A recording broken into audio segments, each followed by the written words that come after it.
All right, this week we are continuing our conversation on the right source, but now we're talking at a global perspective.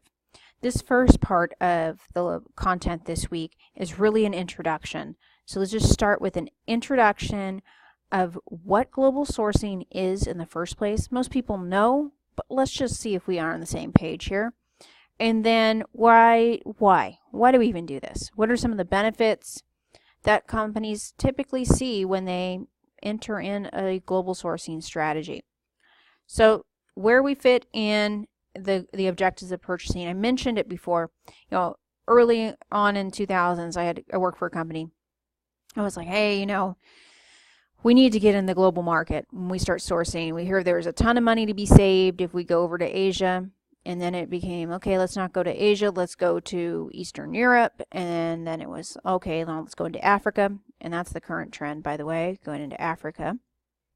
Go to these developing nations and let's get the better bang for our buck by lowering our cost. So that is a definite strategy, and some skill sets are going to need to change, as we'll talk about here, to deal on a global sourcing level.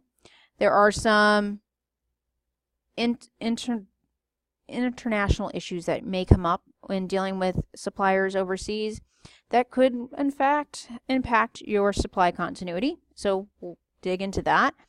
And then there's a different way of handling suppliers that are overseas or international. They don't have to be across the sea to be a challenge sometimes. So need to manage that process effectively and efficiently as possible. So let's break down some key terms here first, starting with the definition. So when we talk about worldwide sourcing, it seems more inclusive, right? Worldwide sourcing. The world is my oyster, so to speak. They have, that's what we're talking about in a very generic, general way of purchasing from other countries. In fact, many of us are, if not all of us, challenge us to check to see if we are worldwide sourcing in some way, shape, or form. Maybe we buy domestically, but the source ultimately came from another country. So when we talk about international purchasing, now if you were to type into Google international purchasing, you would see a lot more hits than worldwide sourcing. So that is what we're talking about: commercial business-to-business transactions between a buyer and a seller where one or more of the parties are outside the domestic realm. And I say or more because there could be intermediaries, which we'll talk about. Then you have global sourcing. Just like we've talked about procurement and purchasing, purchasing is the transaction side. That's what international purchasing is. Sourcing is the strategy side. We're looking at sourcing from suppliers outside of the United States, in this case, since we're here in the United States, working through the coordination of agreements, the activities, and so on. So it's that all-encompassing aspect that sets up the purchasing side, the transactional side, to win. So we're talking about global sourcing. Now, why? There's a lot of debate on whether or not companies should focus on buying domestically only, whether it's the right thing to do. We've seen a lot of companies exit the United States in varying ways, whether it be partially or fully moving their operations outside the United States, though their headquarters are here. It's a highly contentious topic sometimes. All right, so let's talk about why is this even happening? Well, first, this is increasing on a massive level.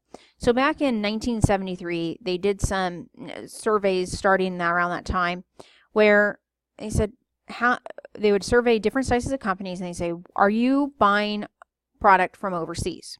Are you sourcing globally? Are you actually seeking sources and buying globally? Around 21 or 22% of the companies at that time said that, yeah, they were actually engaged in a global sourcing activity. Fast forward to the 90s, 1993, when the survey was done again, a little over 75% said they were sourcing. Now, what happened between 1993 and the year 2000 when the survey was done again?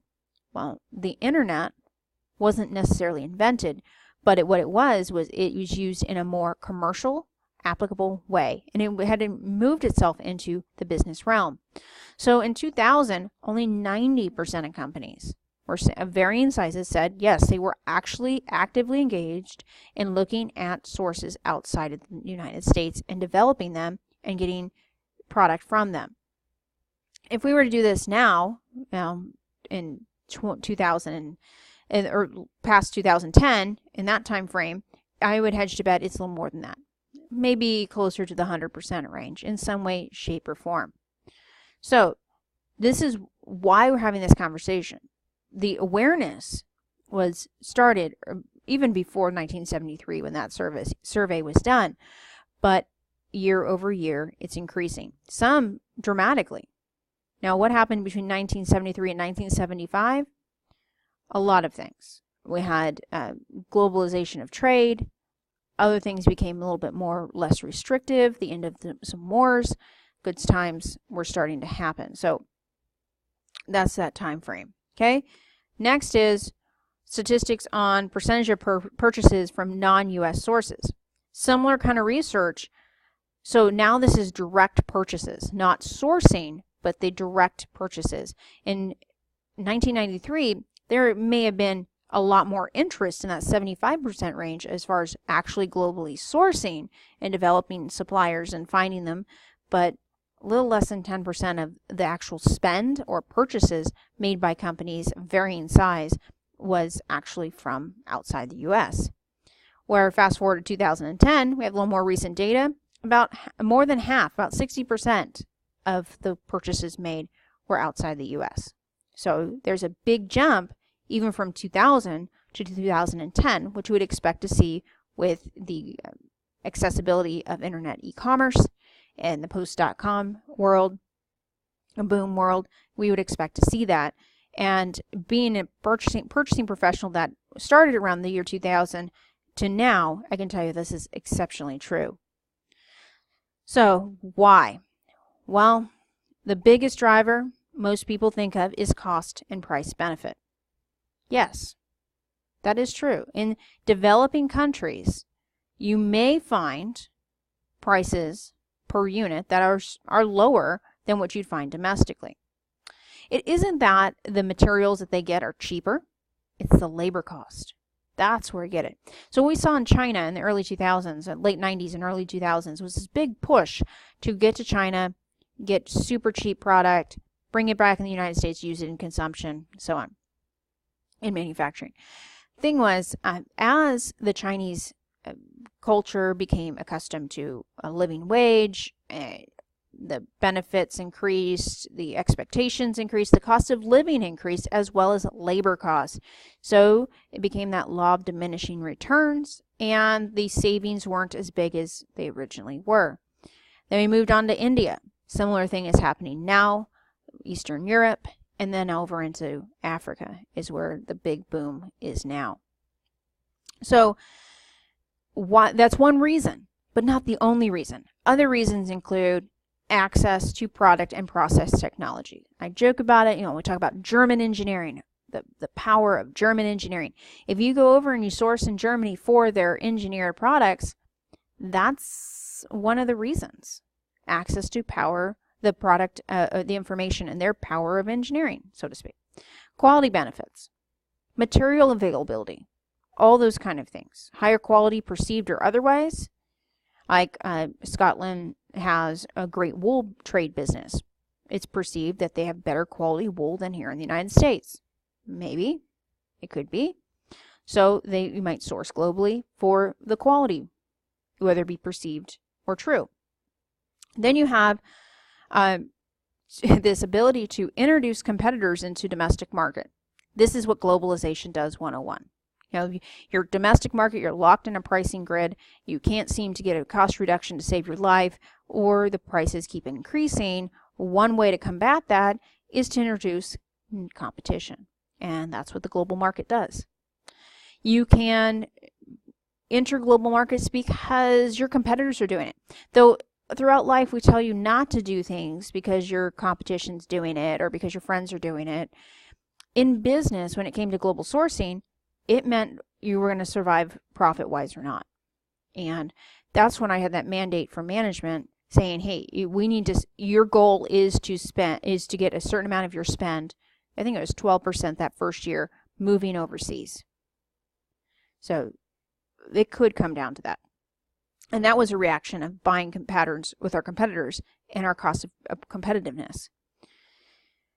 Another one is, and we're going to talk about barriers to getting into markets here in a bit, but sometimes one way to get your foot in the door into a country is to buy their products first, and then you can turn around and sell yours there. This is that whole beginning of time trade and barter situation. It works.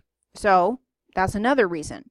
You may have no material benefit to getting their product other than it shaving a couple pennies off the price, but you have that long-term benefit of selling your product there in the long run. So those are the reasons why global sourcing. Now, when we just center around price, that is not enough because there are costs associated to managing a global sourcing environment. So when we look at the benefits, and this is a bunch of surveys done by sourcing professionals, and it was done in the mid-2010, 2011 timeframe. And what they did is they asked the sourcing and purchasing professionals to say, where do you get your biggest bang for your buck? A greater appreciation for the purchasing activities. Is it in the global sourcing side or purchasing side? So here you have the light blue bar is global sourcing, and purchasing, transactional purchasing, is the darker bar.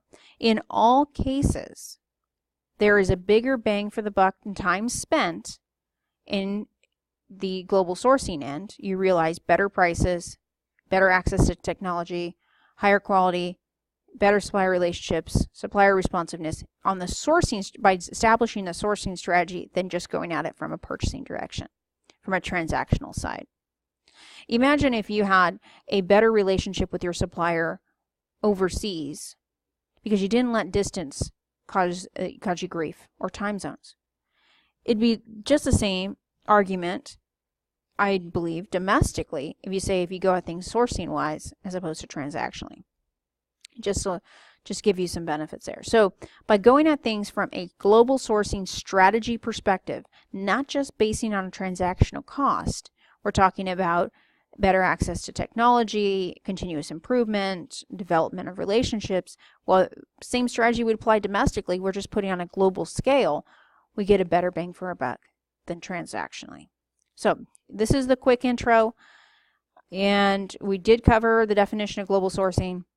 We did talk about the benefits and why globalization is happening. It is here. It's not going away. Now we're going to talk about in part 2, how do we deal with that? So join me for part 2.